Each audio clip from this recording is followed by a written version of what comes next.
इयत्ता तिसरी मराठी पाठ 9. आम्ही ठाकर ठाकर. कवी ना. धो. महानोर.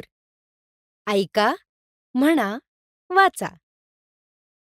आम्ही ठाकर ठाकर ह्या रानाची पाखर, ह्या झांबऱ्या गर्दीत मांडून इवले खर. आम्ही ठाकर ठाकर.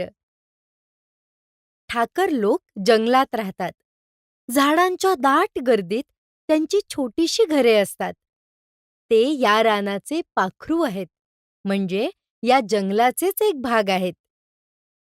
या पिकल्या शेतांवर तुझ्या आभाळाचा जर, या डोंगर वस्तीवर भोळ्या शंभूची पाखर. त्याच्या पंखात पंखात नांदतोय संसार.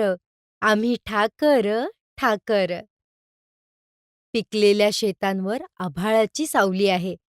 डोंगरावरच्या वस्तीवर शंकराची म्हणजे शंभूची माया आहे. त्याच्या पंखांखाली हे लोक सुखाने संसार करतात.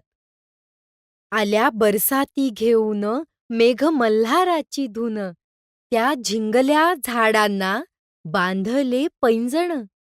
चांदण्या गोंदून धरलिया झालर. आम्ही ठाकर ठाकर. पावसाळा आला आणि मेघ मल्हाराची सुंदर धून घेऊन आला. पावसात भिजलेली झाडे जणू पायात पैंजण बांधून नाचत आहेत. आकाशातील चांदण्या जणू झालर बनल्या आहेत. नवीन शब्द शिकूया. वस्ती, राहण्याचे ठिकाण, वसाहत. पाखर, मायेची ऊब, संरक्षण. बरसात, पाऊसधारा. झिंगणे, धुंद होणे, मस्त होणे. शंभू, शंकर, भगवान शिव. नांदणे, सुखाने राहणे. धुन, ध्वनी, आवाज, सूर. गोंदण, शरीरावर काढलेली नक्षी. वारली चित्रकला. वारली चित्रकला ही महाराष्ट्रातील आदिवासी समाजाची एक प्राचीन आणि प्रसिद्ध कला आहे. या चित्रांमध्ये पांढऱ्या रंगाचा वापर केला जातो. हा रंग तांदळाच्या पिठापासून तयार होतो.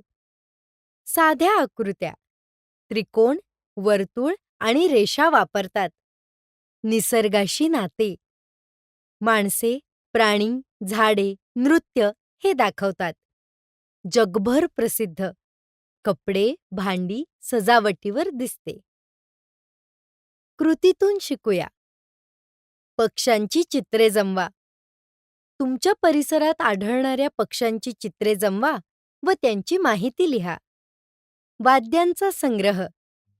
विविध वाद्यांच्या चित्रांचा संग्रह करा व त्यांची माहिती लिहा. वारली चित्र काढा. वारली चित्रकलेविषयी माहिती मिळवा आणि स्वतः वारली चित्र काढा. निसर्गाशी मैत्री.